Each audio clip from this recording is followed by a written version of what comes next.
What's good, everybody? It's Gloria the Joy, aka G Money, aka Big Glow with the Dub, aka Glow if you know, and Lady G if you're what? Nasty. Nasty. And welcome back. Welcome back. We're here with the bestest, the bestest, the bestest to ever do it, my co-host. Hey y'all, it's E. My voice sounds a little different today. I'm a little under the weather, but please bear with me. Welcome into today's episode.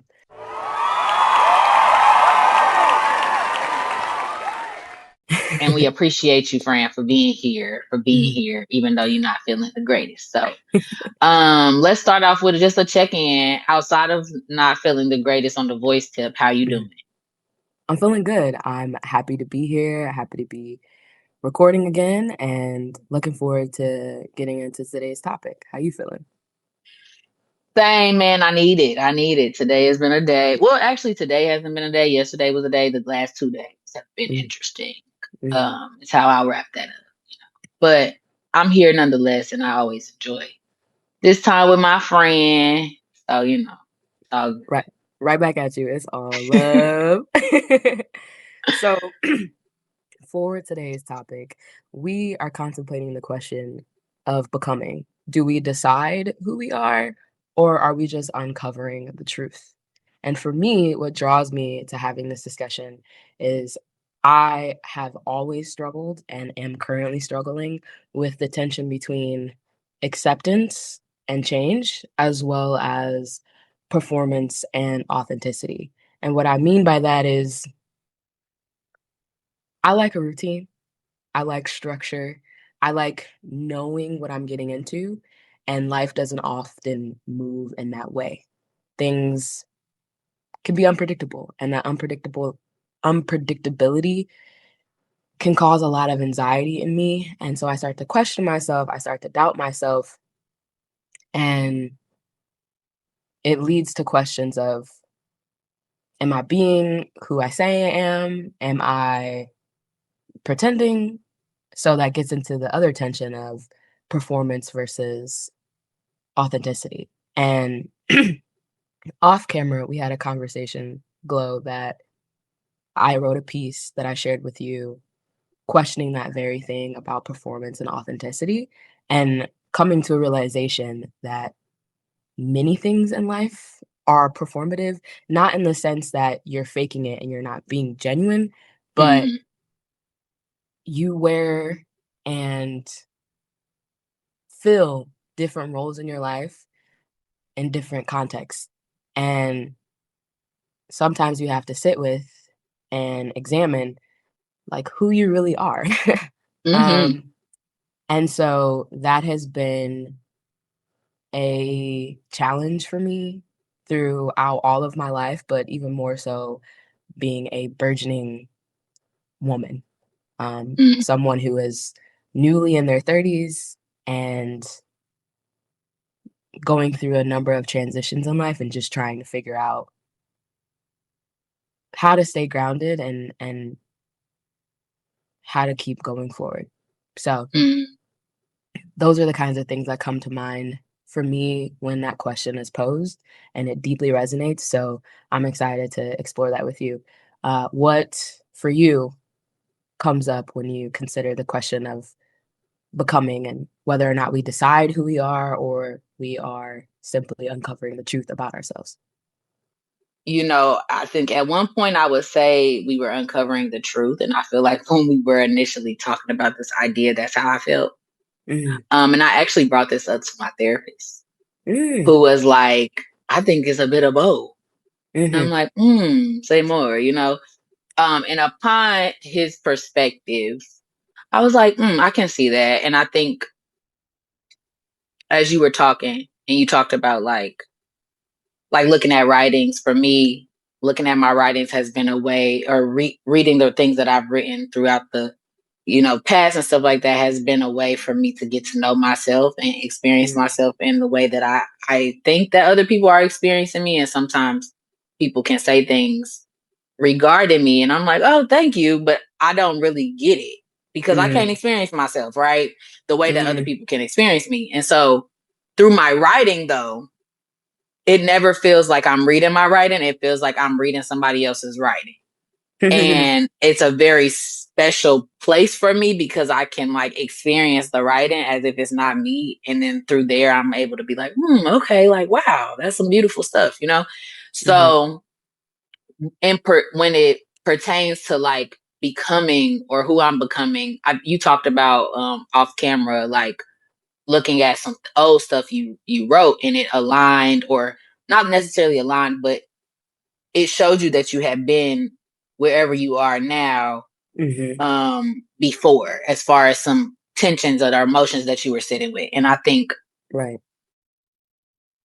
for me, when I'm reading my writings, it's almost like it's like this constant thing, this constant, like, she knows that she wants more, she knows that there's more, she has this Mhm, imagination, this whatever. And then so there's that constant, but it's that off then there's also this evolving thing that is based off of whatever she's experiencing at the time and yeah, whatever she's consuming at the time, that is shifting or altering her perspective on said thing. right.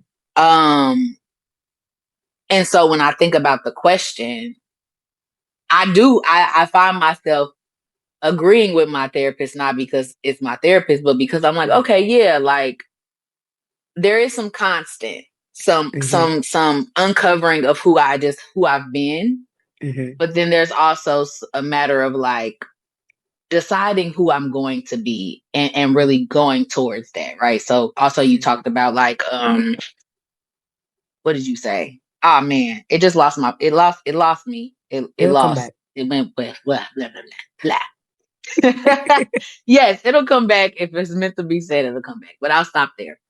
Mm, that's good. I appreciate your reflections always. And one of the points I wanted to circle back to is when I heard you say, "You can't experience yourself." Hmm. And that's such an interesting thought because you are yourself. So Right. what you are experiencing and you're going through it. So you are experiencing yourself, but just not in the same way that other people experience you because Hmm. they have their own baggage, they have their own perceptions, their own connotations. Like there's a suitcase that they bring with them that they see you through, the lens that they see you through. And there are Right. gonna be things that they relate to and things that they don't.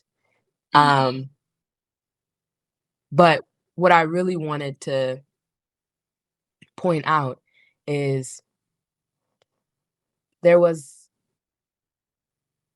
a post on my Instagram way back when. I've had an Instagram many different times because I will call myself taking a break from social media, and that means I delete all my accounts and I'm off them for a while, and then eventually I end up re-downloading the app and then getting back on them. Hmm. And this was probably back in 20 2016, 2017, so maybe, 10 or so years ago. There was a post on my Instagram. I'm in the car with my brother and my mom, and I'm playing a song by the Christian rapper known as Andy Mineo, Hmm. and the song is called, uh, Desperados, I believe. It's one of my favorite songs off of his Uncomfortable album, Hmm. and every time the song comes on, I'm, like, in it, like, Hmm. spitting the bars real enthusiastically, and for whatever reason, I recorded this moment, and I'm, like, rapping at my brother, rapping at my mom, and I remember watching it at the time and being like, "Wow," like, this is the closest I think I could ever feel to experiencing myself through someone Hmm. else's eyes, even though Yeah. obviously it's me watching a video of myself, Yeah. and interesting enough, during that same time, I also had a Tumblr. Shout out to Tumblr. I don't know if it's still around or not, but, um, Hmm. this was my personal blogging days, and I had wrote a post, um, going back to my Tumblr archive because I no longer have the Tumblr. Um, I wrote a post about that post on IG of this video, and I'm just like, yeah, like, I do that a lot, honestly, like, there's plenty of videos, that I'll record of myself, that I don't put on social media, but I keep in my gallery on my phone or on my computer, and I'll go back and rewatch them, and it's like Mhm. I'm experiencing myself for the first time, but Yep. it's almost as if it's an outer body experience or it's through someone else's lens. Yep. Or maybe, heck, it may even be through, like, the lens of another version inside myself, like my Mm. baby girl, 5-year-old Ebony, or I don't know, but when you said that, it brought to mind that memory, and Yeah. I'm so glad that that's something I've been able to recognize as insightful and affirming for me, which is why I continue to do that, which is why I continue that practice of recording things, but not necessarily putting them out there for other people to perceive, but just for me to be reminded of, like, what it felt to be in that moment, and obviously, Mhm. the video in and of itself is just me being me, and it's funny to me, but I'm like, Yeah. "She's alright, I like her, she seems like a great time." So, Yeah, yeah. no, I feel that. I feel that. Thank you for sharing. As far as like, yeah, the experience of oneself. I think like for me, like yes, you're absolutely right that this is my experience. So I am experiencing things and I'm experiencing life through my lens. Mhm, Um, however, like I'll never know what it's like to like experience me. Like mhm, I'll never know what I look like. mhm, You know what I'm saying? Like, cause mhm, even when I'm looking in the mirror or when mhm, I'm looking at the video, but I do get you that mhm, every once in a while, if you catch the right video of you just existing and you mhm, can catch glimpses of how people are receiving you, mhm, then if you're able to kind of like separate, you can see it. But I don't mhm, think that I would say I don't think most people can, but I'm not sure. I'm not mm, sure about that. But like, I don't even know what I look like. Even when I look in the mirror, I'm seeing myself through my lens. So of yeah, course, we see everything wrong with us. We see our flaws. We see this. We see that. right, What I look like to Ebony, I will never know. You know what I'm saying? yeah, Like the way that, yeah. So I think it's really fascinating mhm, actually. Like when you really think about it, it's really fascinating. But I'm trying to stay on topic. So I'm trying not to go too far out because I'm sitting here thinking about like, I mean, as living beings and as creatures, like you know what I'm saying? Like even the ways in which like the way that Grady sees me. mm, You know mhm, what I'm saying? Like, yeah, what does he see? He doesn't see the way that I see. So even the way that I see him is different than how he sees me. right. And like what is that? Like, what is that? Like, I think what I hear you getting at is perception and yes. the how we the differences essentially in how we Mm-hmm. perceive ourselves and how we're perceived by others and where there are Mm, things that align. So if you could get the perspective and it I think you're also speaking to because earlier you said, well, you would never know how I see you. And even if I told you how I right. saw you, like you can't experience that the way Exactly. that I experience it, you know? Exactly. So Yes. I'm with you with that 100%. And also, I think when we talk about just existing in the world and interacting with the world, it's like how much of it is something that we begin to adopt or assimilate to because the Mm, context that we're in, and how much mm, of it is, no, I know this about myself. And because I know this about myself, I'm choosing to operate in said way or choosing mm-hmm, to resist in said way. mm-hmm, mm-hmm. Excuse me. And it's a very ambiguous and Yeah. in between middle gray area Yeah. to be cognizant of. Yeah. Um, and it can get a little shaky if you are someone that struggles with knowing your worth, knowing your value, Mm. You can get caught up in what other people say about you. And personally, I've also struggled with that. Something that I wrote in a piece from the past and something that I wrote in a piece more recently that I've been reflecting on is this idea of people pleasing. Mm. And there's been conversations around that where we recognize that people pleasing behavior is also a manipulation. You Mm. are trying to keep the peace, but you are abandoning yourself in doing that Mm. because Mm. you're not Mm. asserting what your needs are. You're trying to make sure that everyone else's needs are met. And I adopted this responsibility probably when I was around my teens of like, I have to be the perfect XYZ Mhm. because of the struggles I saw or the struggles I've seen my family go through and the things Mhm. that they were not able to achieve because of the opportunities they were not able to have. And I've Mhm. had some of those opportunities. And this, again, is something I recognize in a piece that I wrote more recently. But then there's still things I haven't been able to do. And there's still things I don't know about myself. And it kind of scares me because it's like, well, who am I going to be then? And am I going to like Mhm. her as Mhm. much as I look like this version of me now? Or am I still going to struggle with some of the things I don't like about me now? Then, like at that point. So Mhm.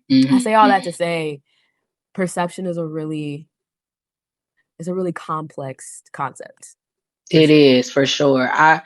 I appreciate that the question of like how much of it is conditioning versus how much of it Mm, is our essence.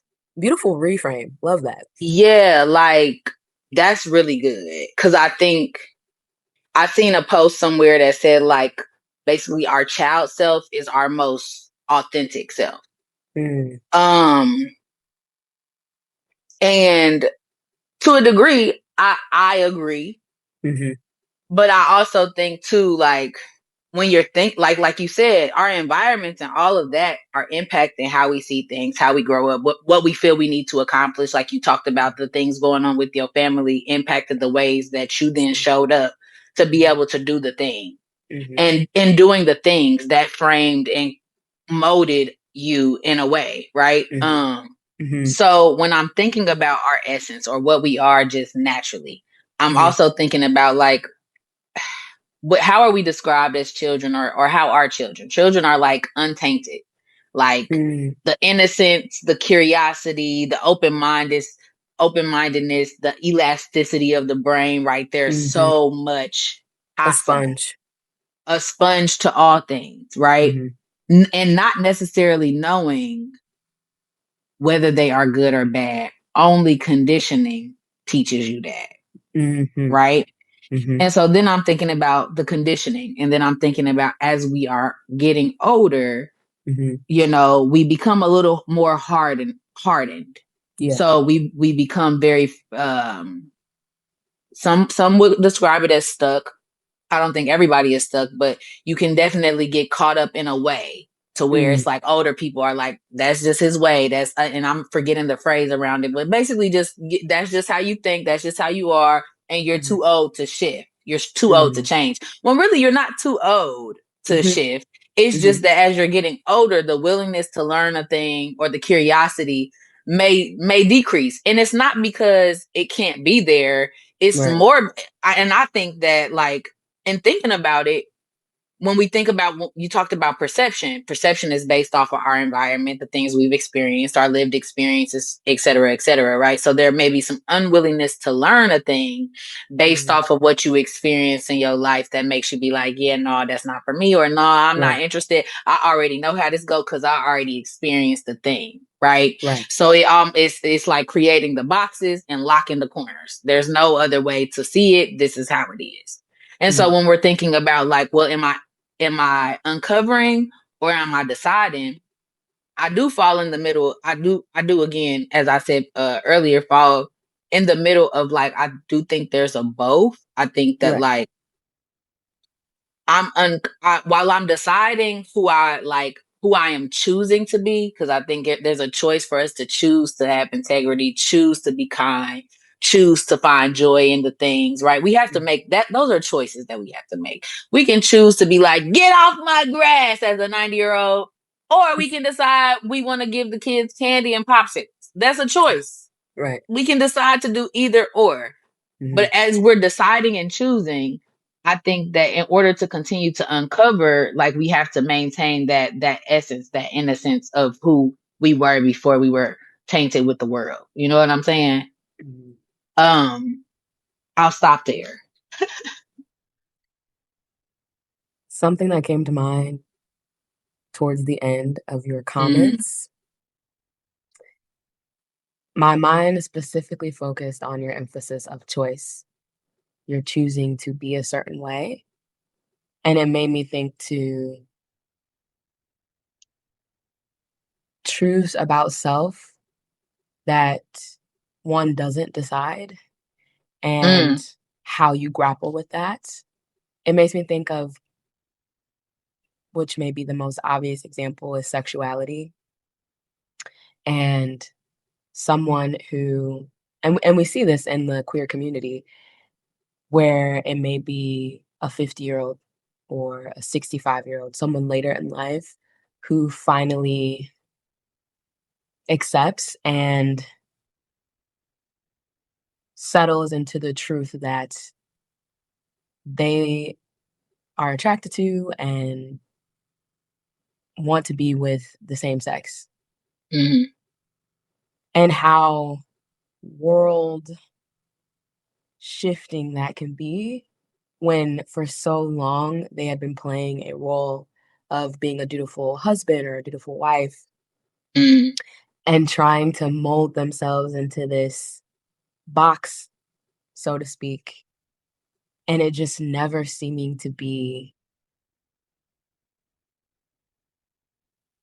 true for them, like never seeming to be right, mm, or however a person could describe it.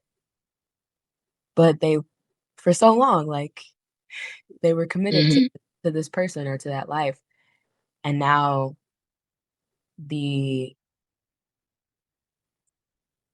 the shift to now be this person who you've mm, always been, but you mm, just, because of the context or because of the perceptions around you, weren't allowed to be that. Um, so when you say that your thought in response to the initial question of, do we decide who we are? Are we making a choice mm, um, for how we operate and show up? Versus are we uncovering the truth about ourselves? That example stands out to me, mm, that yes, it is both. And there can be a juxtaposition even in that, because in that example, which is a real life experience of many queer people, especially older queer people, mm, you had been deciding for so long that you were going to be heterosexual and that you were going to have a husband or a wife and that you were going to mm, have the family and do the things because that's what success was or is mm, or what have you in this society, in the container that you were living in, existing in. And maybe you were that way for 10, 20, 30 years mm, until it was like undeniable, like this is not who I am, and mm, the fact that I've been choosing to be this and it's not true, and I know that it's not true, but I've just been scared or mm, ridiculed or whatever the case may be, um, led in a way that this is not something I should do. mm, That tension is very real and present, I believe. Um, mm, and it goes back to my original thought of that polarity of acceptance and change and performance and authenticity. So mm, I don't know if that all came out sensically, but mm. that's where my mind went. Yeah, no, it did, and it made me. I almost feel like it's extremely, and this could be. This is 100% because of my own lens and how I Yeah, it's 100% because of my own lens. I think it's almost hard to answer the question Mm, without, well, no, not without. For me, mm, it may be hard to answer the question without looking at it through a spiritual lens. mm, I would question for the folks who do identify as queer, who have those experiences that you just named. mhm, I'm curious about how many of them identified with a religion and how that impacted their choice to mm, go like to choose heterosexuality. Like mm, I will be willing to bet that there's a large majority that did. Maybe there are some who didn't, and it was for other reasons. mhm, But because I was gonna say, like, yeah, I just think when I'm thinking about that question, I'm thinking about what you share, and and then I'm trying, and then I find myself thinking about like, why of why someone would say like, I'm gonna choose this, even though I have this experience or I feel these urges and I like people of the same sex. However, I'm going to go the other way. mhm, What is the why? mhm, I think it ends up becoming a matter of also what is the truth? What does that mean? mm, You know what I'm saying? Like, what does truth mean? Like, mhm, how are we defining truth? mm, And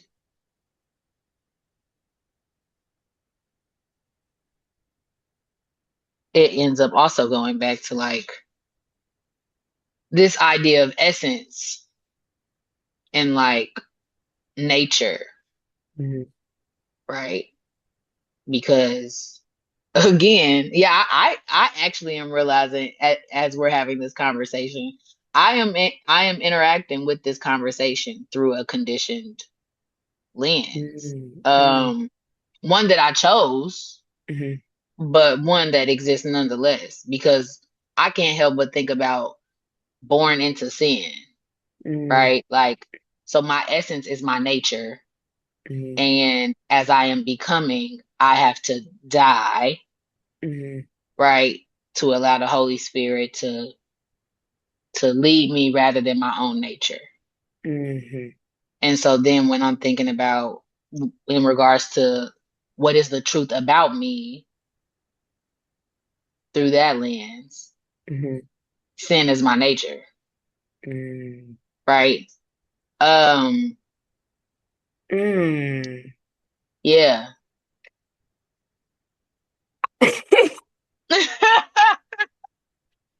We done Sorry, ended up because somewhere else. no, I don't. That was not my. No, That it's was okay though. that wasn't. That's not where I was. That's not my thought. Like I wasn't gonna say, "Oh, we're going somewhere Oh, else." oh, I, okay. I that laugh, that like tense or nervous giggle. What? Oh, was it nervous? I don't Okay. know. I don't know if it was nervous. I was just trying to. I was trying to observe and describe like what it was. Okay, fair. That's fair. But I don't know if that's. I don't know if that's actually the emotion word I would subscribe to it, but I'm gonna just keep going. Got it. Go So ahead. when you said sin is my nature, hmm I disagree because hmm no, we were not. This idea of born into sin,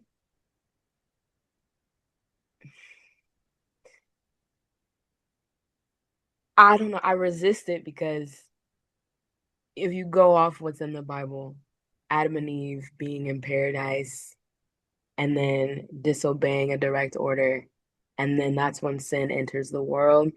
There could have been an intervention before Christ, even that was accepting to God, and that's just not the way the story unfolds. But I don't know. I don't think I accept that idea of that Mhm. sin is our nature. Mhm. Because knowing that God is this, at least what I've been taught is that God is this omniscient being that can see all things, that knows all things. His ways are greater than our ways. His thoughts are greater than our thoughts. I think that's in the Proverbs or maybe Psalms, I'm not sure. But and he made Adam and Eve and they were of his image. Well, we're still of his image. And that image is Yes. perfect and that image is blameless. And it's like, yes, this thing that disconnects us from, I don't know if it's our essence or his spirit or our relation to him, but I don't think it's like the final say as to whether or not our nature is the broken thing. I think Mm. the broken thing is just the conflict, the problem, the the shift, Mm. uh, hiccup, what have you, in the story that, Mhm. trust me, if I get to heaven, I'm gonna ask him about it. I'm First good. thing on the docket. Why? Why?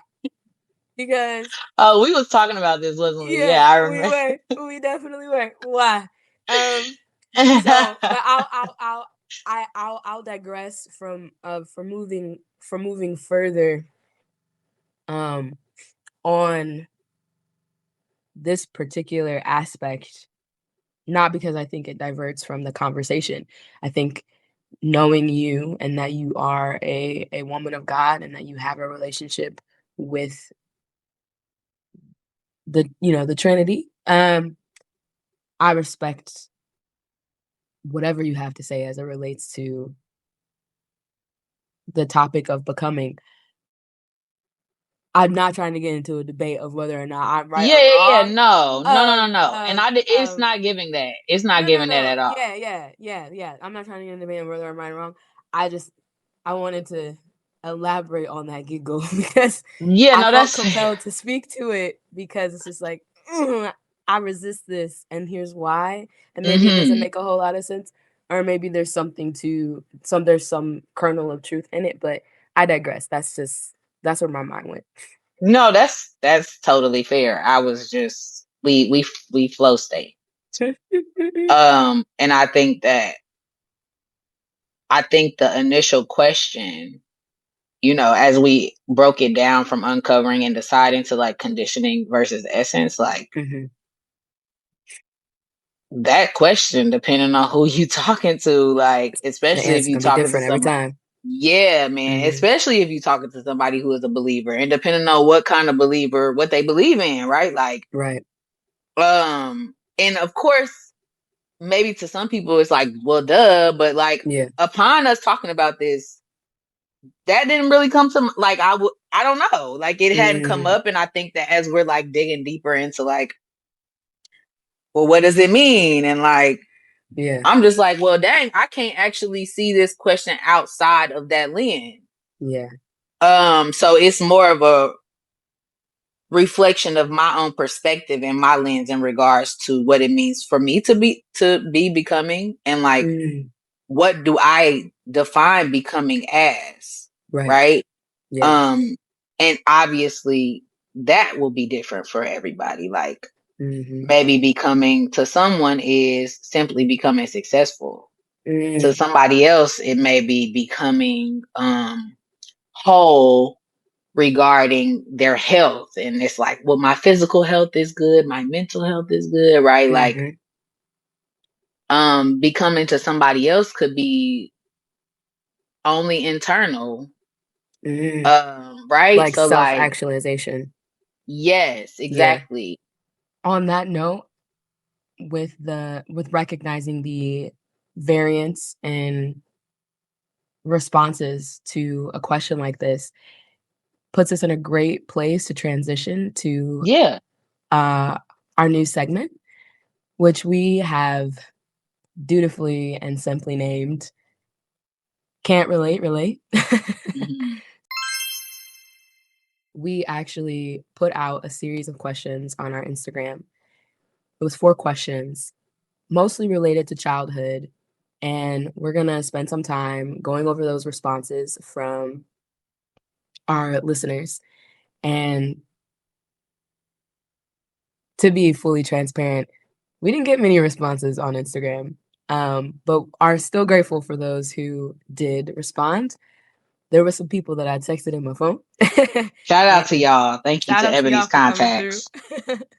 Contacts. So we have about 7 different responses that we are going to walk through in answer to each of the 4 questions that we put out. We're going to read each question, read the responses, and then indicate whether or not we relate or don't relate to the response. And the way that we're going to do that for our audio only listeners, this is a virtual meeting.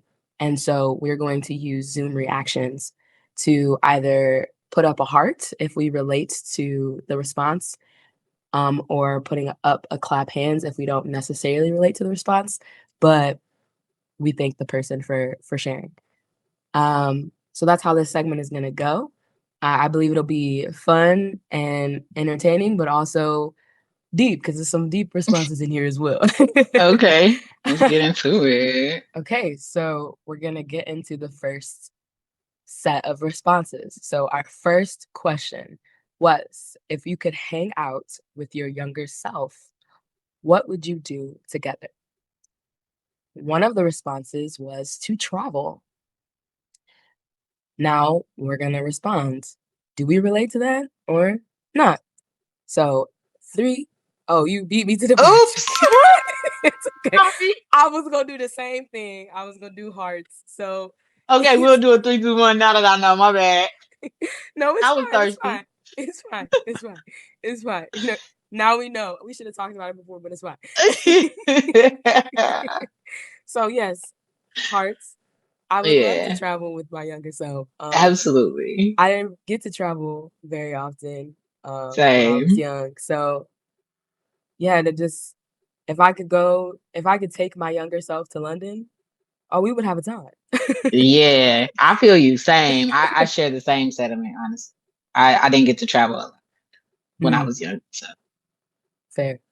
All right. Once again, if you could hang out with your younger self, what would you do together? Another response was to sit at the lake and play with dolls. I played with dolls growing up. I did as So well. I would say 1, 2, 3. Okay. So you're saying Yeah. not necessarily relating. I played with dolls, but not long enough to like play with them at the like I was more of like I had a lot of baby dolls and I put them in the back seat for them to go places, but they stayed Mm. in the car. Oh, okay. But My I like the lake part. I do like the lake.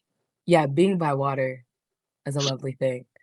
I definitely played with dolls. I preferred Bratz over Barbies, but I had both Mm-hmm. growing up. And I specifically remember from around 10 years old, 9, 10, that era. I had a friend who lived in the same apartment complex. So I would go to her house and we would play with the Mm-hmm. dolls. So Mm-hmm. I'm absolutely here for sitting with younger Ebony with the brats. But I would tell her like, you can't be cutting their hair. Don't be making the dolls bald headed, okay? Because Oh I definitely no. did that as a Yeah. younger as a younger me. But Valid. we were hanging out, like, leave her hair alone. Valid. Yeah. I had the babies and I would like put all of them in the back seat. Mm, And my parents used to let me put up like a blanket because I would basically it was like a limo. That was mm, the vibe. So mm. now I'm wondering, were they my babies or were they my friends? And we was in the back of a limo. It's possible that that's what was going on. But when I was near water, my mom would let me feed birds. So I would probably be Oh. interested in like taking some bread by the legs, like feed the Mm, birds. We would probably do mm. that. That I enjoyed that. That was a very small thing that I liked when I was You gotta be careful though with the bread because they will swarm. Yes, And that they can be now and scary. you know these birds are a little different. It used to be the ducks or whatever that Mm. they wasn't flying. But like, you know, yeah. Mm, fair enough. Our third response to the question, if you could hang out with your younger self, what would you do together? Came from my oldest brother, D. He wanted me to shout him out. So Shout this out one's to for you. D. This one's for you, D. He wrote, if I could hang out with my younger self, it would be skating because I Mm. used to enjoy it, but I wasn't confident enough back then to skate all that well. So I gave up on it because I kept falling. LMAO. LMAO. And then he also said, and fishing, because I used to go fishing with our great grandmother, which I had fun doing with her, and definitely clubbing, because I was always in the club and bars. Okay. So three different activities, All probably right. at Yeah. different ages as Skating, well. fishing. Right. The clubbing one, that was a doozy. I said, okay, period. He said, I'm gonna take her out. Take them out. All right, 3, 2, 1. Okay. I also used to skate when I was younger. I wish I Mm, would have kept it up. I wish, mm, because my mom used to take us skating every Saturday. They would do mm, skating lessons earlier in the day, and then if you stayed, then it would start like the regular skating. So mhm, I would have loved to stick to it because I want to skate now. I want to be like one of them fire skaters. Like I wish I knew how to skate real good. yeah. Fishing, like teach a man to fish, man. Teach a man to live. You dig? Yeah, let's go fishing so you can know how to live and catch you a fish if you need it. I'm here for Mm, that. mm, Um, would I take her out to the bar? I would take her to a lounge. mm, I would take her to a nice lounge. I would want her to experience like how to have fun in like a cute, classy way. No shade to the bar because I love a good bar, especially with a pool table. mm, But you know, like how to go out and have a good time, you know, in various different places. mm, Yeah. I like that. And just for Mhm. clarity's sake, around what age is this version of you that you're taking to the 21. lounge? Okay, okay. 21. 21. 21. Okay. And for context, you're 29 now, so I am 29. Yes, I am 29. okay. Um, yeah, it's a not so much relate for me. I was a pretty decent skater. Um, Mhm. I just I'm imagining taking like my 5-year-old self around when Mhm. in response to this question. So I'm not gonna have the patience for like showing her how to get the stand. No, I just don't want That's to do that. valid. That's Um, valid. and then for fishing, is that absolutely not because I can't stand the smell of fish. I can't. No, don't want to be around it. Um, and then for the clubbing, and I don't really no. That I've been ain't to your a club jam. as a that's not my jam. So and Yeah. it wasn't my jam even when I was younger. So but Valid. I love that for my brother D. I love that for you, Yeah, D. I yeah, love that for you. yeah. All right, we got about 1, 2, 3, 4 more for Okay. this question. So I'm actually just gonna bang them all out. And then we can just go Okay. back and react.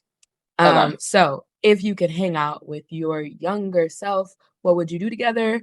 Probably coffee shop, bookstore date, and lots of time talking about our traumas and insecurities, giving Mm. myself reassurance and telling her to be hopeful about all the things you would accomplish. Mm. If you could hang out with your younger self, what would you do together? I would take my younger self to a museum, specifically a Black or Latino history museum. Mm. Okay. If you could hang out with your younger self, what would you do together? Probably go shopping for Pokemon cards together. And finally, my last one for this question, if you could hang out with your younger self, what would you do together? I'd probably play baseball with my younger self, run a game of catch or something. It's the best experience would probably be playing with the 15 or 14-year-old version of myself. Valid. So, off rip, I am here for and relating to the coffee shop bookstore date and just unpacking some things. I do that as an adult as it is. So, Hmm. getting to hear my younger version of self unpack things and how they would describe it would be a very interesting experience. So I'm here for that. Um, Definitely here for going to a museum. Need to do that now more. Like most museums are free, so I don't know why I would be going, but yeah, Mm-hmm. definitely here for that. Um, going shopping, going shopping is something I'm here for. Not the Pokemon cards. I'm not really big on collecting cards, but I love that for the Mm-hmm. person that sent in that response. Any hobby that you can enjoy with your younger self is well worth it. And then for the Mm-hmm. last one, I don't have the hand-eye coordination for baseball. So if it was volleyball Valid. or badminton or basketball, even though I suck at basketball, but I still enjoy playing it, I'm down with those sports. But the baseball, you not gonna see me. We both gonna be like, Valid. is it coming? Ah! And for our audio listeners, I just mimicked getting hit in the face with a baseball because that would very much happen. How about you? um, yeah, talking about traumas and insecurities, definitely yes. Um, I don't go to bookstores as much as I probably should now. Mhm. But just the just giving space to talk about those things, Grady, don't start knocking stuff down. Be good, Grady. Um, Gloria has a cat for our audio museum. listeners. Oh yes, Grady's my cat, guys. Um, museums. Yes, I love a good museum. I love a good museum down, honey, and especially if it's like Black history, like people of Hmm. color history. Yes, love it down, love Yeah, it down, love it down. People get really creative with museums and the way that you can experience right, history. Like I right. love that. Hmm. Um, Pokemon cards. Now, will we go shopping for Pokemon cards? I don't know. But I'm gonna tell y'all something because I'm past the they can't come and arrest me now. But I used to be stealing Pokemon cards from Target back in the day. And like, so there needs to be some kind of conversation that I'm having with her about not stealing. Okay. So I'm gonna, gonna leave that there. You- Um, oh, but also with the Pokemon cards, it was a good way to connect with my boy cousin mm, who did like Pokemon cards and stuff like that. fair, So if fair. we're shopping for the cards, maybe we're getting them as a gift, like teaching her gift giving, because that's something that I had to learn as I got older. Mm, That I would have liked to practice a little more, to be more mindful of ways to show people that you're thinking of them. So I would add that. And then let me see. Baseball, yeah, baby. Nah. No, I'm more of a dancer type of girl. We would dance together for sure. We would be making mm, like the TikTok dances or whatever, like mm-hmm. 100% doing that, like making the skits and the trends, like all of that. Yes. Baseball, uh, not at all. No. Big fat no. Fair. Moving on then to our second question. Glow, I'm gonna let you lead us. All right, cool. All right, so the second question is, what's something you swore by as a child, but you're strongly against now, or vice versa? So our first response is Cash Money Records.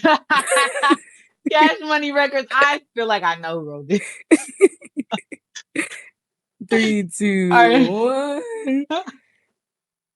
I'm gonna clap it Yeah, same.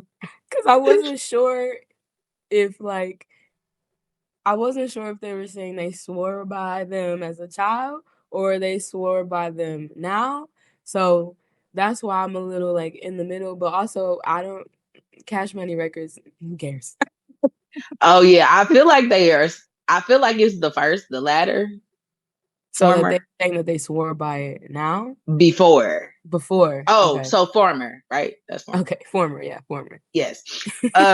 But you're right. It's not. I don't know, but I think it was former. Mm. All right. The next one is I swore I'd prioritize getting rich and having money these days. I despise the dollar. Fuck capitalism. Three, three, two, Two, one. one. Absolutely relate to Yeah. that. Absolutely relate. Yeah. Heavy I on mean, that I'm one. still That's gonna get my bag.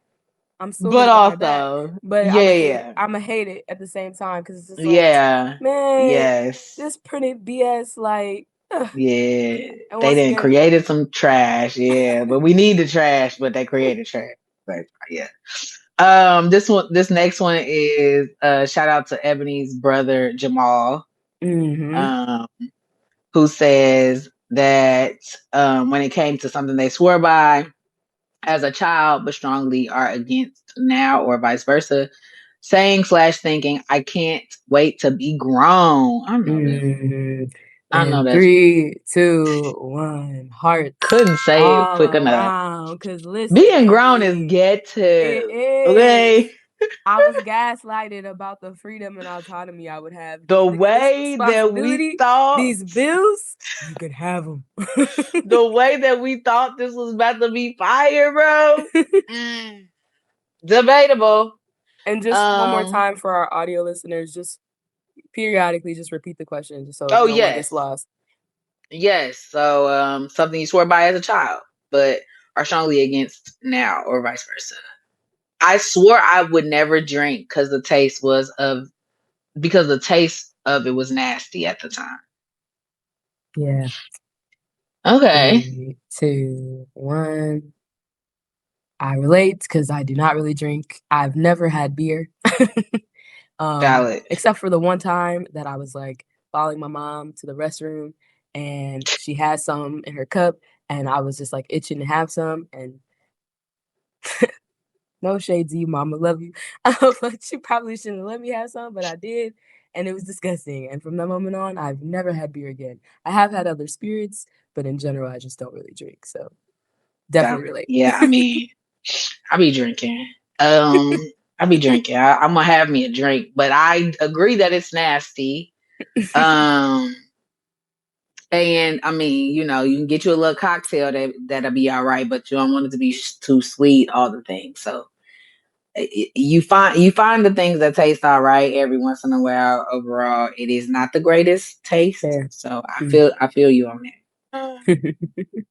Okay, something you swore by. That's the question that we're on. This person said, I think something I didn't think I do that I changed my mind on was having kids.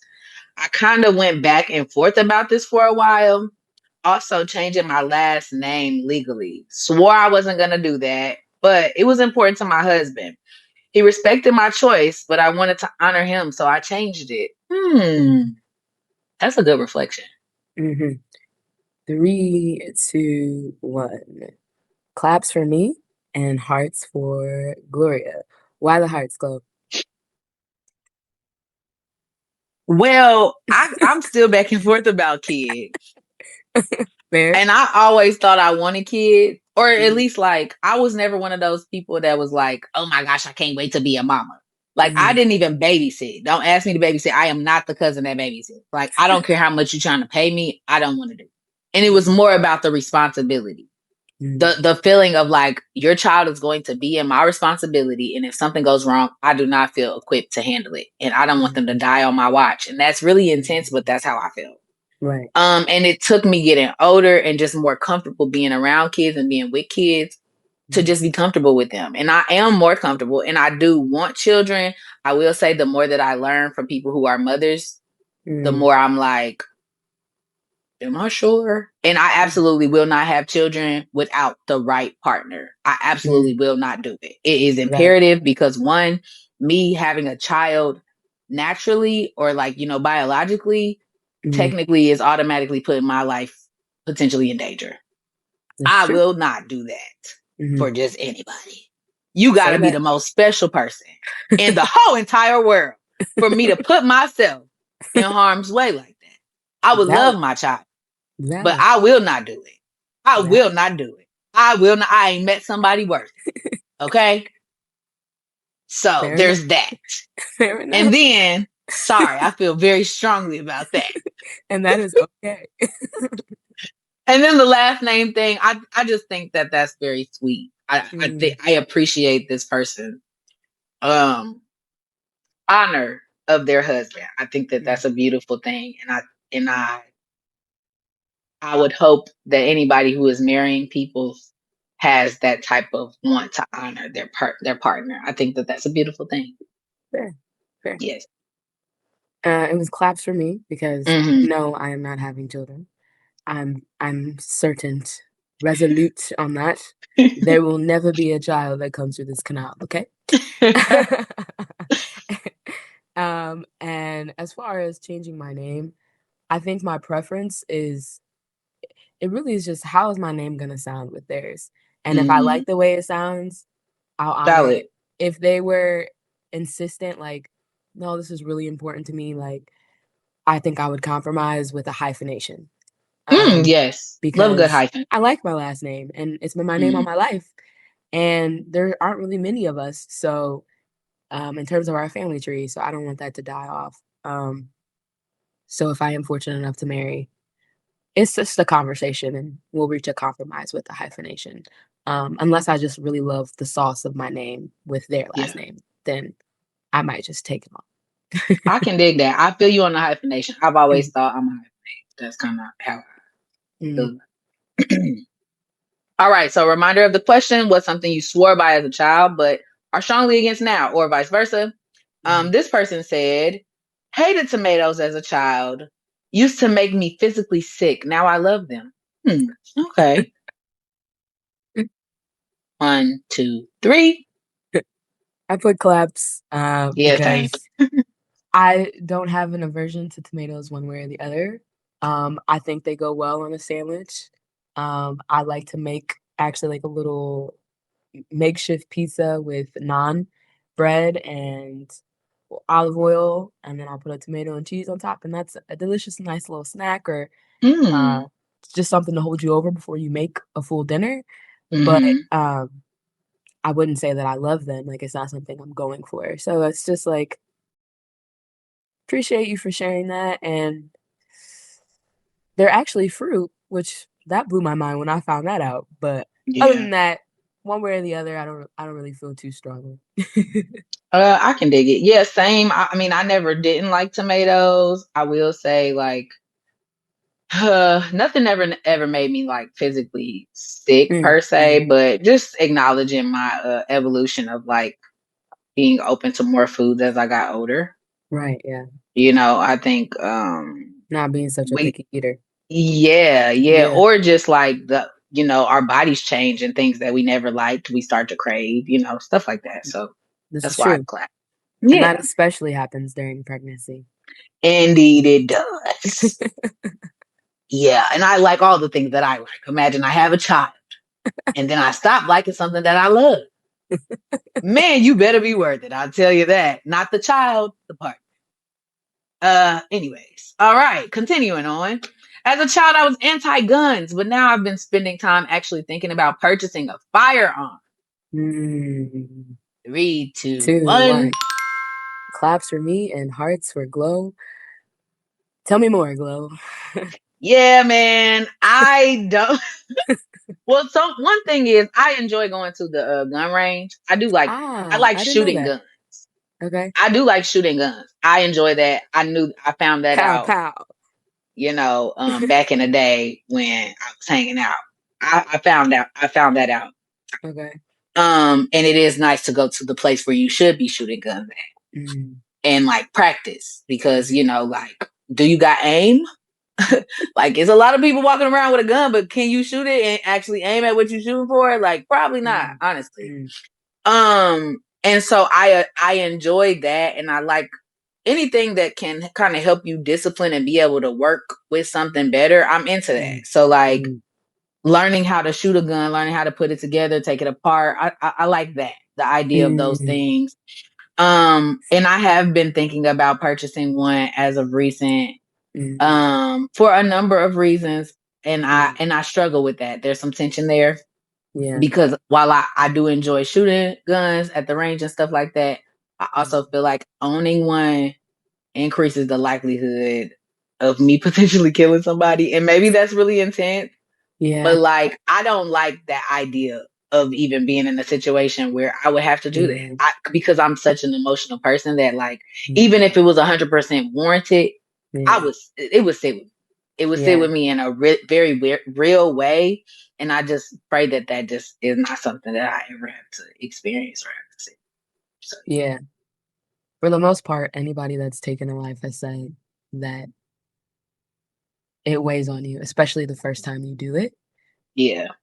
And I don't relate to not being anti-gun. I wouldn't say that I am anti-gun. I feel people should do whatever makes them feel confident, and since we are not a country that is where firearms are, prohibited, they are very much allowed.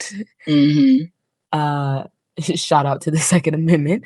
Um, but, the first time I ever held a gun, there was a high school friend of mine, um, has is has a gun and showed us, and there were no bullets in the gun, so it wasn't loaded. But just the weight of that, I felt dangerous. Like Mm. I felt dangerous. So I was just like, this is not for me. Yeah. So uh for anybody else, do what you gotta do. But for me, absolutely not. Valid. Valid. All right. Last response for the question of what's something you swore by as a child but are Mhm, strongly against now, or vice versa. mhm, Something I swore by as a kid was being nice to everyone. As an adult, I realized that that can be taken as weakness sometimes. People will weaponize it if you're not careful. Mm. valid. Mm. 3, 2, 1. Hearts for me. I struggled. I struggled. I could see it on your face for our audio listeners. She was kind of biting her lip and gritting her teeth a little bit on that one. Yeah. Uh, for me, I say hearts because I differentiate the difference between being nice and being kind. Um, Mm. I think Talk to him. when you're being nice, you're just trying to be polite for the sake of like you just want everyone to think that you're polite and you're sweet. But when you're being kind, it means you can still be thoughtful thoughtful and considerate and courteous while also being assertive. So you Mm. you balance like meeting your needs and also meeting the needs of others, but knowing when there's a conflict or when like accountability isn't existing in that, and to the point of where when you are being kind to people, they will weaponize it against you, which really just means there may not have been. Well, I don't know if this is true for this person, but um, the way that I interpret it is like there may not have been appropriate boundaries in the relationship, and so that person takes your kindness, um, they take advantage of it, and then they start to like violate certain boundaries that maybe weren't explicitly set, and that disrupts the relationship, the connection.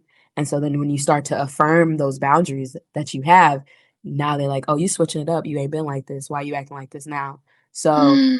that's where I come from in response to saying that I relate to the response. Mhm. Mhm.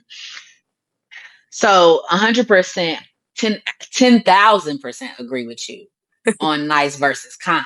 Mm. And I think that everybody needs to catch up because some of the most unkind people are very Mm. nice. But you Mhm. can always see through that. You Mhm. always can, if you got some discernment, you paying attention, you can see when somebody is not kind and they Right. just doing that nice thing. Yeah. Do not like that. So And it I'm right there with you on that, baby. Ten toes right there with you. I, from my perspective in regards to, because I appreciate your how you kind of leaned into like from a more personal view of like boundaries and relationship. Mhm. I'm thinking about it pulled out just a little bit from just like Mm. interacting outside with Mm. people, right? Yeah. Um, I think that when you are 10 toes in your heart posture of kindness, Mm. even when somebody is trying to weaponize it against you, like you said, you kind of have that boundary Mhm. set for yourself. Mhm. You know when to remove yourself and you can move accordingly without letting them take you out of your character. Mhm. You know what I'm saying? Mhm. I think that there are absolutely people who will test it. Yeah. They will test you. if you come off kind, if you come off nice, they will try to see how far you're willing to go for various reasons. Sometimes it could just be a test of like, yo, gangster. Sometimes it can be a test of like, how far can I take this nice thing, right? Right. Do it for It the could be plot. different. Mm. Yes, it could be different depending on what it is. But I do think that if you are 10 toes in your heart posture when it comes to being kind and leading in that way, like you Mhm. said, I can be kind and still be assertive. I Mhm. can be kind and still be like, we're not doing that. Thank you. Mhm. You know Mhm. what I'm saying? And I don't have to be like, I'm sorry, we're not doing. I can say we're not doing it. Thank you. Exactly. You know what I'm Mhm. saying? And I'm still being kind, but I ain't gotta be nice. Like I don't gotta play the nice thing. Mm. Because kindness is the most important thing. And so yeah, I'll stop there. On to the next question, passing it to E. All right.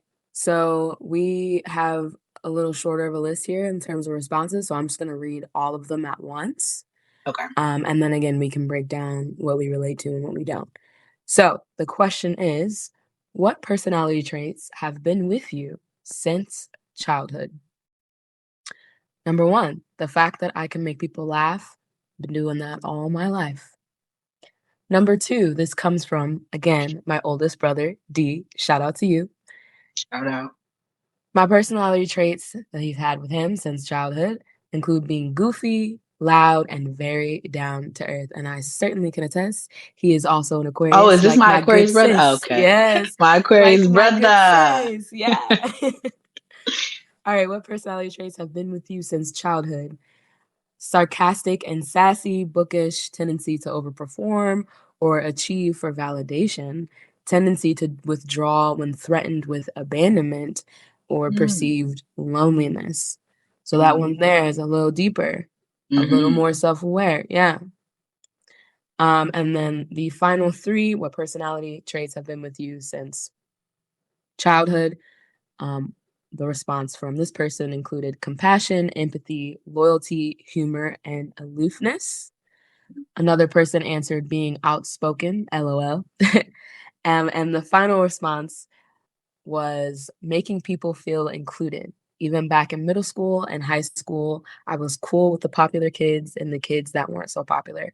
I've always been able to move between different groups of people pretty naturally.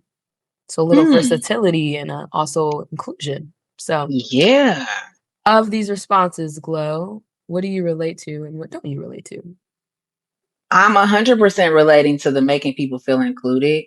Mm, Uh, I definitely existed in various spaces and in various groups, not necessarily existing in the group, but able to mhm, move in and out, fair. able to hold a conversation with various people, a part of different groups, Mm. while maintaining an individualistic stance. You know what I'm saying?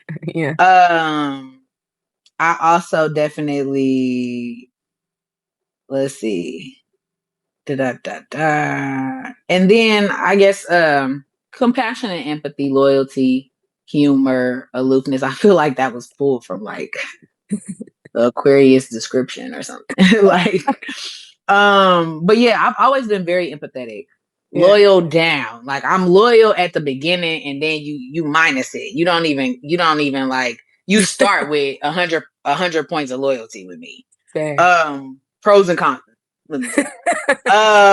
But yeah, like so those are the two that I can definitely Relate with. relate with. As far as not so much, I was not outspoken when I was younger. Mm, Well, I was outspoken in certain environments. With my mm. family, absolutely not. I was Mute. muted. I just was there observing, like, and honestly, I think what helped me be able to find a voice essentially was the fact that people would speak for me all the time. And it drove me crazy because Yeah. like they wasn't giving me a chance to respond. Right. Like you would ask me a question, and because I wasn't as quick, Mhm, then somebody would just answer for me. And that was mhm, really frustrating. I did not mhm, like that. But also my family was just very much raw, and I was not like that. Like I was not like that with them. But I think Yeah. on the outside, like outside of them, I was able to express that part of my personality with people that were not within my family. So Mm. like, yeah, Fair. that's some, yeah, yeah, Fair. yeah. Yeah. I'll stop there. Go ahead. Um, some of the responses that I 100% relate to, the being goofy, loud, very down to earth, knowing that that came from my brother, knowing that he is an Aquarius, like my good sis, like, and knowing that I'm also an air sign. Yeah. It fits. I mean, we come from the same household, so Yeah, very much relating to that. valid. Um, also relating to the sassy more than the sarcastic, and one of the other responses, and the bookishness. I have a lot of books. One of my dreams is to have a library in my home. So I'm not currently. I rent now, and I don't own my lodgings, but when I get to a point that I can buy a house, definitely want a library, like a room that is all the books that I've read or aspire to read. Hmm. Um, and then the being outspoken, I can also relate to. I have been outspoken since I was a child. You can ask my family. It goes back to the sassy as well from the previous Hmm. response that I said I related to. But I think I have learned to like curb my enthusiasm as it relates to being outspoken and just recognizing time and place. Um, because I want to be able to say the thing that needs to be said, but I need it to be received. Not because I need someone to agree with me, but like if we're clocking a situation, you need to know like that's what's Yeah, happening right now.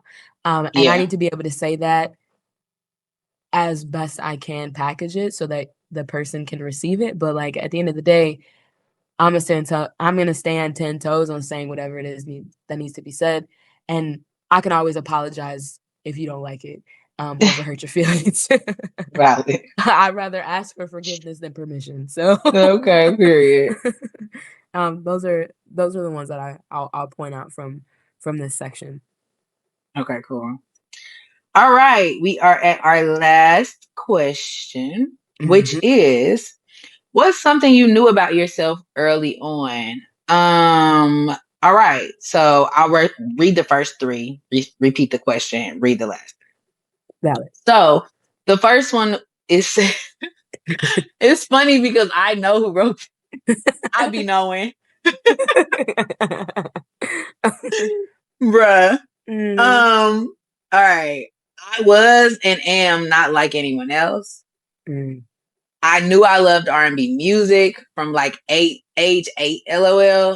mhm. Also, I knew I thought differently than my parents about a lot of things, as in I didn't align with stereotypes and really fought back against gender roles. Example, asked my grandpa why he couldn't get up and make his own sandwich when that obviously was not the setup of the house. Okay, that's valid. That's valid. Again, the question is, what's something you knew about yourself early on? Mhm. So our last three responses to that question is: one, I was always knew I always knew I didn't like being in a romantic relationship. You know, I was reading it verbatim, but that's okay. Yeah, I always knew I didn't like being in romantic relationships. fair. I much preferred platonic relationships instead. I also knew it made me quite upset seeing others be harmed or suffer, Mm, and wanted to find a way to address it. Okay. mm. Next response. I was going to be someone in life, and the impact I was going to make, I think so, yeah. the impact I make, the impact that I was going to make to around the hold on, y'all. I was going to be someone in life, and the impact I make was going to be around even. Okay, that was me moving too fast. I was going to be someone in life, and the impact I make was going to be around even when I'm no longer here. I Valid. know, right? Last one. Early on, I knew I liked attention and standing out. That later Mm, turned into making music and posting online. I've mm, also liked the idea of building something where people connect with you for your talent or what makes you different. Okay. mm. All right. E, so what you feeling? What's up? Or what you like? No. I'll start with Maybe the ones I don't relate to as much because on the last question I answered starting with what I did. Okay. So the I be knowing I don't relate to as much. I interpret that as like they got really good intuition. You know, Mhm. their street smarts is high key. Mhm. Um, I'm not stupid, but but it takes me a little while to unearth certain things, you know? Mhm. I have to sit with it a little bit longer and really see if there's a pattern happening. Um, Mhm. Mhm. Now there are instances where like absolutely I know this is not the move and I need to get out. Mhm. Um, but typically like that's in our nature because the fight or flight response and whatnot, what have you. But for things that are a little bit more like subtle, prime example, like in when it comes to dating, um, I will spiral about certain things because Mhm. I just don't know. I haven't really prioritized it in my life up to this point. So um yeah, I'm the person that's like over analyzing a text message and look, you know, so it's Mhm. so I don't be knowing in that regard. And then related to that, something that I did relate to, just on the subject of like relationships, specifically romantic relationships, I do I would like to have a partner who I'm romantically involved with at some point, but I have always said that as long as I have good people around me that I can depend on, that I feel cared for by, and vice versa, then I'll be all right. Like Mhm. romantic love is not something that I am chasing in the sense that I just have to have it happen or I'm gonna Mhm. feel not great or unfulfilled. Um, Mhm. it's more so about just being able to relate to people, um, and connecting with people over not only our similarities but our differences. Like, Mhm. um, I mean, if our differences are fundamentally opposed to each other, then we're not likely gonna have any real kinship or friendship. But if Mhm. we just there are differences of opinion that are not political, because that's different. Mhm. Um, but if there are differences of opinion or, like, you operate in a way that I don't necessarily operate in the same way, then, you know, we can come together in that way. So, Mhm. those Mhm. are the ones that Mhm. I'll speak to at the moment. How about you? Okay, so let's see. Yeah, can't relate to preferring platonic relationships. I do love a friendship though. Now, don't get Mhm, me wrong. I love mhm, a friendship. Friendship is important to me because I'm an only child. So my friends mhm. are like my sisters and brothers that I never got. Right. Fair. But baby, romance me down. I am a relationship girl. I love being in a relationship. That's what got me in trouble, though. That's the thing. So I just need to learn to appreciate the platonic relationships that I do have. Mm, But yes, I love a relationship. I love a romantic relationship. mm. I too be knowing. I always been knowing, baby. I've been knowing. I be Mhm. knowing. I do know. Yeah, I feel that to the depths of my toes. I'm not even playing. You got that third Um, eye? yeah, man. Yes, indeed, truly. I just know it in my heart that like I am going to have an impact that's gonna live after me. Like Mm, I refuse to not. mm, Like I have to. mm, I don't have a choice. Like mm, I will. I'm not gonna waste this life by being known by only the people who know. Like you mm, gonna know me even once I'm not here. Like I'm mm, gonna come up, my writings are gonna come up, my movies are gonna come up. Like I'm mm. going to be teaching people for years upon years after I no longer physically am present. Received. Hello, I know that's Yes. right. And Yes. one that I'm kind of like, On the fence around? yeah, I don't really I'll receive it, but having attention kind of make like and it's weird because it's like for real, but it's like, ooh, I don't want it. I'll Yeah. take it, but don't look at me. But okay, I'm gonna do this thing where everybody's looking at me. I hear that. I hear that. Yeah. Yeah, you know, like, yeah. So, mm, Yeah. No, that is also something else that I relate to. I think I've told you off camera, like, no, I like attention. hmm um, but again, having been conditioned in a certain way, I've learned to curb my enthusiasm. And then I think as I aged, maybe became a little bit more self-conscious. hmm So even with the things that I know that I do well or that I know that I really enjoy, like songwriting, like so very similar to this person, I literally everyone in my family is musically inclined, okay? Um, hmm my nephew is dropping heat right now, okay? hmm So yeah, and I have something to share with you after it. Okay. It probably won't be like right after, maybe I just send it Valid. to you and you can Valid. follow up with me. But anyway, um, but if I had to do that, not knowing that I had a container to like really, sharpen it and hone it, hmm I would be hella nervous and like, "No, I don't wanna be in front of the camera. What do you mean? Stop." Um, Yeah. but if I'm in my confident bag and I know whatever I'm about to deliver, like, I feel good and confident in it, I'm validating myself first in it, then yeah, Imma just put it out and it's like, "That's smoke." And even if you're not hyping me up, you're not gonna gas me up. I've already gassed myself, baby. I know that's right. Yeah, I feel you on. I feel you on that. I feel you on that. If I feel like it's fire, it's fire. You really can't tell You me can't too tell me much nothing. about. Yeah, you can't tell me too much about it. It's like I think about karaoke. Like I'd be nervous to do karaoke, We should but if do a I do karaoke day, karaoke, bro. we should. If I do karaoke, I gotta Mm, perform mhm, because I'm up here. So I can't mhm, just stand here and be like, mhm. I gotta really, what's up, y'all? You know what I gotta Yeah, give it if I'm gonna be up there, but I'll right. really be shy to go up there. I It's hear it. weird. I hear it. Alright then. Well, this was enjoyable. I really Yes, it appreciate all the was. responses that Yeah, shout folks out to sent in. y'all.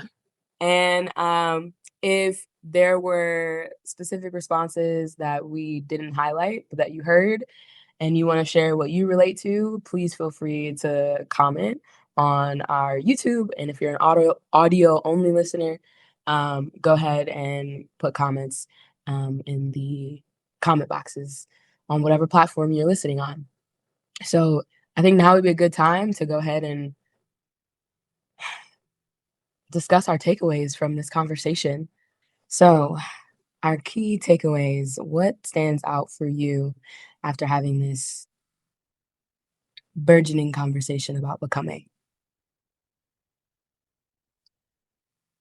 There's no answer.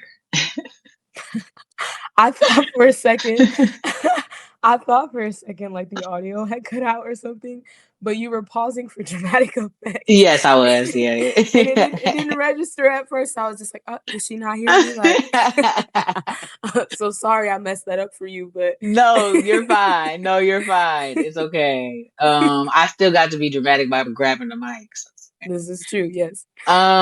No. So yeah, just that I think upon us reflecting on the question, this Mm, upon us reflecting on the question for the second time around, mhm, I had a very different perspective when we were talking about this before. Maybe not very different, but I had my perspective was different in regards to what I was thinking about. mhm. And that alone shaped how I responded. And I think maybe I'm struggling with finding not a conclusion, but having a concise feeling of it for various reasons. It could be Mhm, where I'm at just within the last 2 days. mhm, Um, and kind of as we were talking about off camera, being like in the current of like moving to a place, but not necessarily not knowing where I'm about to land, feeling like yeah, there's something, but not really sure what the thing is, and kind of mm, just waiting, not for the shoe to drop, but for the thing to feel a little more in balance. mhm, Um, and so like waiting to become whatever version I'm becoming in this season of my life, quite literally at this mhm. moment. Therefore, sitting with the question and pondering the question, I'm like, shoot, I felt so much more prepared for this when we talked about it initially. And upon us having this conversation now, I'm like, I don't even know if anything that I said is valid. Like I feel so not unsure of myself, but just kind of like unsure of what my perspective is in regards to it, other than the fact that I do think both are the case. Yeah, both things can be true because multiple things can be true at the same time. Indeed, And they can. pointing back to one of the questions that you asked earlier on in the episode, which was, well, what is the truth? And the truth is obviously shaped by your experiences. I love to say that the truth is relative. It is relative to your position in society. It is relative to your experiences. It is relative to etc.